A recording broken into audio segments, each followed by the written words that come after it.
সবচেয়ে আফসোস এটা যে বাংলাদেশের কোনো মিডিয়া সংবাদ মাধ্যম এটা প্রচার করতেছেন।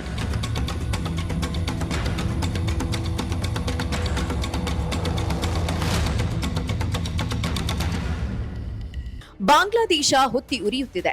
ಮೀಸಲಾತಿ ವಿರುದ್ಧ ಶುರುವಾದ ವಿದ್ಯಾರ್ಥಿಗಳ ಹೋರಾಟ ಈಗ ಹಿಂಸಾರೂಪಕ್ಕೆ ತಿರುಗಿದೆ. ಇದು ಈಗ ಕೇವಲ ಮೀಸಲಾತಿ ವಿರೋಧಿ ಹೋರಾಟವಾಗಿ ಉಳಿದಿಲ್ಲ. ಶೇಖ್ ಹಸೀನಾ ಸರ್ಕಾರವನ್ನು ಪದಚ್ಯುತಗೊಳಿಸೋ ಪ್ರಯತ್ನವಾಗಿ ಮಾರ್ಪಟ್ಟಿದೆ. ಇವಿಷ್ಟೇ ಆಗಿದ್ರೆ ಅದೊಂದು ಆ ದೇಶದ ಆಂತರಿಕ ವಿಚಾರ ಅಂತ ಸುಮ್ಮನಾಗಬಹುದಿತ್ತು. ಆದ್ರೆ ಅಲ್ಲಿ ನಡೆದಿರೋ ವಿದ್ಯಮಾನಗಳ ಹಿಂದೆ ವಿದೇಶಿ ಕೈವಾಡವಿದೆ. ಆ ಶಕ್ತಿಗಳು ಬಾಂಗ್ಲಾದೇಶದ ರಜಾಕಾರರನ್ನು ಶೇಖ್ ಹಸೀನಾ ಸರ್ಕಾರದ ವಿರುದ್ಧ ಎತ್ತಿಕಟ್ಟುತ್ತಿವೆ. ಹಾಗಾಗಿ ಬಾಂಗ್ಲಾದೇಶ ಪ್ರಧಾನಿ ಶೇಖ್ ಹಸೀನಾ ರಜಾಕಾರರ ಮೇಲೆ ಮೊನ್ನೆ ಕೆಂಡ ಕಾರಿದ್ರು. ಹಾಗಾದ್ರೆ ಏನಾಗ್ತಿದೆ ಬಾಂಗ್ಲಾದೇಶದಲ್ಲಿ? ಹಿಂಸಾಚಾರಕ್ಕೆ ನಲುಗಿದ ಬಾಂಗ್ಲಾದೇಶ, ವಿದ್ಯಾರ್ಥಿಗಳ ಹೆಸರಿನಲ್ಲಿ ಹಿಂಸಾಚಾರ, ಮೀಸಲಾತಿ ಹೋರಾಟದಲ್ಲಿ ನುಸುಳಿದ ವಿದೇಶಿ ಶಕ್ತಿಗಳು, ಪಾಕಿಸ್ತಾನದ ತಾಳಕ್ಕೆ ಕುಣಿಯುತ್ತಿರೋ ರಜಾಕಾರರು. ನೆರೆಯ ಬಾಂಗ್ಲಾದೇಶದಲ್ಲಿ ಹಿಂಸಾಚಾರ ಭುಗಿಲೆದ್ದಿದೆ. ದೇಶದ ಮೀಸಲಾತಿ ವ್ಯವಸ್ಥೆಗೆ ವಿದ್ಯಾರ್ಥಿಗಳಿಂದ ವಿರೋಧ ವ್ಯಕ್ತವಾದ ಹಿನ್ನೆಲೆಯಲ್ಲಿ ಅಲ್ಲೊಂದು ಪ್ರತಿಭಟನೆ ಆರಂಭ ಆಯಿತು. ಈ ಎಲ್ಲಾ ಸಮಸ್ಯೆಗಳ ಮೂಲವೇ ಅದು 1971ರ ಬಾಂಗ್ಲಾ ವಿಮೋಚನೆಯ ಸ್ವಾತಂತ್ರ್ಯ ಯೋಧರ ಕುಟುಂಬಸ್ಥರಿಗೆ 30% ಮೀಸಲಾತಿ ನೀಡುವ ವ್ಯವಸ್ಥೆ ಅದು. ಸ್ವಾತಂತ್ರ್ಯ ಹೋರಾಟಗಾರರ ಮಕ್ಕಳು, ಮೊಮ್ಮಕ್ಕಳಷ್ಟೇ ಅಲ್ಲ, ಚಿಕ್ಕಪ್ಪನ ಮಕ್ಕಳು, ಮಾವನ ಮಕ್ಕಳು, ಹೀಗೆ ಇಡೀ ಪರಿವಾರವೇ ಮೀಸಲಾತಿ ಪಡೆಯುತ್ತಿತ್ತು. ಆ ಮೀಸಲಾತಿಯನ್ನು 2018ರಲ್ಲಿ ಅಲ್ಲಿನ ಸರ್ಕಾರ ರದ್ದುಗೊಳಿಸಿತ್ತು. ಆದ್ರೆ ಜೂನ್ನಲ್ಲಿ ಬಾಂಗ್ಲಾದೇಶ ಸುಪ್ರೀಂ ಕೋರ್ಟ್ ಈ ಮೀಸಲಾತಿಯನ್ನು ಮರುಜಾರಿಗೊಳಿಸಿತ್ತು. ಇದಕ್ಕೆ ಒಂದು ವರ್ಗದ ವಿದ್ಯಾರ್ಥಿಗಳ ವಿರೋಧ ಈಗ ಹಿಂಸೆಯ ರೂಪ ಪಡೆದಿದೆ. ಹಿಂಸಾಚಾರಕ್ಕಿಳಿದ ವಿದ್ಯಾರ್ಥಿಗಳು ಬೇರಾರೂ ಅಲ್ಲ, ರಜಾಕಾರರು. ರಜಾಕಾರರಿಗೆ ಕುಮ್ಮಕ್ಕು ನೀಡ್ತಾ ಇರೋರು ಬೇರಾರೂ ಅಲ್ಲ, ಅದೇ ಪಾಕಿಸ್ತಾನ. ಅದಕ್ಕೆ ಅಲ್ಲಿನ ಪ್ರಧಾನಿ ಹೇಳಿಕೆಯೇ ಸಾಕ್ಷಿ.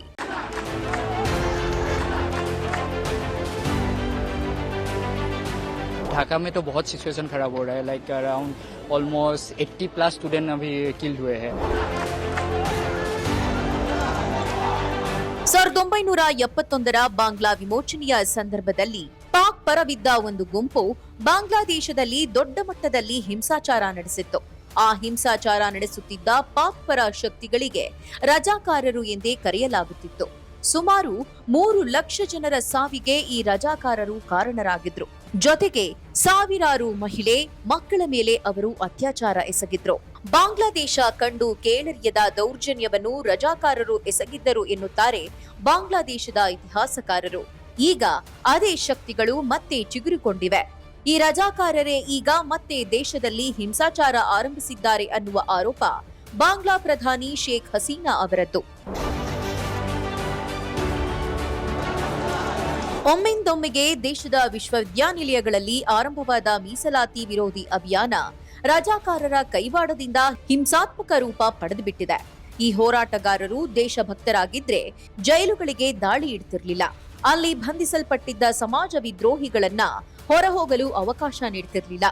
ದೇಶದ ಸರ್ಕಾರಿ ಕಚೇರಿಗಳಿಗೆ ಬೆಂಕಿ ಹಚ್ಚುತ್ತಿರಲಿಲ್ಲ. ಇಡೀ ಪ್ರತಿಭಟನೆಯೇ ಒಂದು ಪೂರ್ವ ಯೋಜಿತ ವಿಧ್ವಂಸಕ ಕೃತ್ಯದಂತಿದೆ. ನೂರಾರು ವಿದ್ಯಾರ್ಥಿಗಳು ಈ ಹಿಂಸಾಚಾರದಲ್ಲಿ ಸಾವನ್ನಪ್ಪಿದ್ದಾರೆ. ದೇಶದ ಆರ್ಥಿಕ ಸ್ಥಿತಿ ಮೇಲೆ ಈ ಪ್ರತಿಭಟನೆಗಳು ದೊಡ್ಡ ಮಟ್ಟದಲ್ಲಿ ಪ್ರಭಾವ ಬೀರಿದೆ. ಎಲ್ಲಾ ದೇಶಗಳು ಕೂಡಲೇ ತಮ್ಮ ನಾಗರಿಕರಿಗೆ ಬಾಂಗ್ಲಾ ತೊರೆಯುವಂತೆ ಆದೇಶ ನೀಡಿವೆ. ಒಟ್ಟಾರೆಯಾಗಿ ಈ ಹಿಂಸಾಚಾರ ವಿಶ್ವಮಟ್ಟದಲ್ಲಿ ಸುದ್ದಿ ಮಾಡ್ತಿದೆ. ಭಾರತಕ್ಕೇಕೆ ಇದು ಅಪಾಯಕಾರಿ? ಬಾಂಗ್ಲಾದೇಶದಲ್ಲಿ ನಡೆದಿರುವ ವಿದ್ಯಾರ್ಥಿ ಹೋರಾಟಕ್ಕೆ ರಜಾಕಾರರು ನುಸುಳಿದಂತೆಯೇ ಅಲ್ಲಿನ ವಿರೋಧ ಪಕ್ಷವಾದ ಬಾಂಗ್ಲಾದೇಶ ನ್ಯಾಷನಲ್ ಪಾರ್ಟಿ ಕೂಡ ಬೆಂಬಲ ವ್ಯಕ್ತಪಡಿಸಿದೆ. ಇದಕ್ಕಿಂತ ಮುಖ್ಯವಾದ ವಿಷಯ ಅಂದ್ರೆ ಜಮಾತ್ ಇ ಇಸ್ಲಾಮಿ ಬಾಂಗ್ಲಾದೇಶ ಪಕ್ಷ ಕೂಡ ಕೈ ಜೋಡಿಸಿದೆ. ಮೂಲತಃ ಮೂಲಭೂತವಾದಿಗಳ ಪಕ್ಷವಾದ ಜಮಾತ್ಗೆ ಪಾಕಿಸ್ತಾನದ ಐಎಸ್ಐ ಬೆಂಬಲ ನೀಡ್ತಾ ಇದೆ ಅನ್ನೋ ಅಂಶ ಇಲ್ಲಿ ಬಹಳ ಮುಖ್ಯ.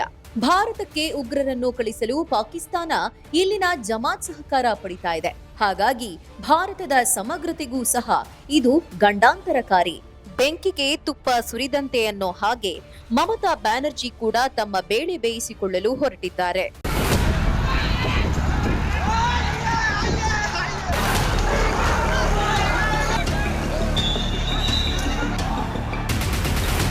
ಹಿಂಸಾಚಾರದಿಂದಾಗಿ ನಿರಾಶ್ರಿತರಾದ ಬಾಂಗ್ಲಾದೇಶಿಯರಿಗೆ ತಮ್ಮ ರಾಜ್ಯದಲ್ಲಿ ಆಶ್ರಯ ನೀಡುವುದಾಗಿ ಅವರು ಘೋಷಿಸಿದ್ದಾರೆ. ಏಕಪಕ್ಷೀಯವಾಗಿ ಯಾವುದೇ ನಿರ್ಧಾರವನ್ನ ತೆಗೆದುಕೊಳ್ಳುವುದಕ್ಕೆ ಆಗುವುದಿಲ್ಲ. ಇದು ಅವರಿಗೂ ಗೊತ್ತಿದೆ. ಆದ್ರೂ ಇಲ್ಲಿ ರಾಜಕೀಯ ಮಾಡೋಕೆ ಹೊರಟಿದ್ದಾರೆ. ನಿರಾಶ್ರಿತರಿಗೆ ಆಶ್ರಯ ಕೊಡಬೇಕೆಂಬ ವಿಶ್ವಸಂಸ್ಥೆ ನಿರ್ಣಯವನ್ನ ತೋರಿಸಿ ಈಗ ಈ ಆಟ ಆಡ್ತಿದ್ದಾರೆ. ಇನ್ನು ಕಾಂಗ್ರೆಸ್ ಪಕ್ಷ ಈ ಬಗ್ಗೆ ತುಟಿಕ್ ಪಿಟಿಕ್ ಅಂದಿಲ್ಲ. ಖರ್ಗೆ ಎದುರೇ ಮನೆಗಳನ್ನು ಧ್ವಂಸ ಮಾಡಿದ್ರು ರಜಾಕಾರರು. ಕರ್ನಾಟಕದ ಇತಿಹಾಸ, ಭಾರತದ ಸ್ವಾತಂತ್ರ್ಯ ಸಂಗ್ರಾಮ, ಹೈದರಾಬಾದ್ ವಿಮೋಚನೆಯ ಇತಿಹಾಸಗಳನ್ನು ಓದಿದವರಿಗೆ ರಜಾಕಾರರ ದೌರ್ಜನ್ಯದ ಅರಿವಾಗುತ್ತೆ. ಈಗ ಅಖಿಲ ಭಾರತೀಯ ಕಾಂಗ್ರೆಸ್ ಸಮಿತಿಯ ಅಧ್ಯಕ್ಷರಾಗಿರುವ ಮಲ್ಲಿಕಾರ್ಜುನ ಖರ್ಗೆ 6 ವರ್ಷದ ಬಾಲಕನಾಗಿದ್ದಾಗ ಅವರ ಹುಟ್ಟೂರು ವರವಟ್ಟಿಯಲ್ಲಿ ರಜಾಕಾರರು ನಡೆಸಿದ್ದ ಧ್ವಂಸವನ್ನ ಖರ್ಗೆ ಕಣ್ಣಾರೆ ಕಂಡವರು. ಮನೆ ಮುಂದೆ ಆಟವಾಡ್ತಿದ್ದಾಗ ತಮ್ಮ ಕಣ್ಣೆದುರಲ್ಲೇ ರಜಾಕಾರರು ಜನರ ಗುಡಿಸಲು, ಮನೆಗಳಿಗೆ ಬೆಂಕಿ ಹಚ್ಚಿದ್ದರು. ಘಟನೆಯಲ್ಲಿ ಹಲವರು ಮೃತಪಟ್ಟಿದ್ರು. ಅದೃಷ್ಟವಶಾತ್ ಖರ್ಗೆ ಪಾರಾಗಿದ್ರು. ಅವರ ತಂದೆ ಅವರನ್ನು ಹೆಗಲ ಮೇಲೆ ಹೊತ್ತುಕೊಂಡು ಕಾಪಾಡಿದ್ರು. ಇದು ರಜಾಕಾರರ ಹಾವಳಿಗೆ ಹಿಡಿದ ಕೈಗನ್ನಡೆ. ಇಂತಹ ರಜಾಕಾರರು ಈಗಲೂ ಬಾಂಗ್ಲಾದೇಶದಲ್ಲಿ ಅಷ್ಟೇ ನಿರ್ದಯವಾಗಿ ನಡೆದುಕೊಳ್ತಿದ್ದಾರೆ. ರಜಾಕಾರರ ರಕ್ತ ಇತಿಹಾಸ, ಬಾಂಗ್ಲಾದೇಶದಲ್ಲಿ ಅವರ ಪುಂಡಾಟಕ್ಕೆ ಪಾಕಿಸ್ತಾನದ ಕುಮ್ಮಕ್ಕು, ಇವೆಲ್ಲ ಭಾರತದ ಹಿತಕ್ಕೆ ವಿರುದ್ಧವಾಗಿ ನಡೆದಿರೋ ವಿದ್ಯಮಾನಗಳು. ಶೇಖ್ ಹಸೀನಾಗೂ ಈಗ ಹಿಂದಿನ ತಪ್ಪಿನ ಅರಿವಾಗಿದೆ.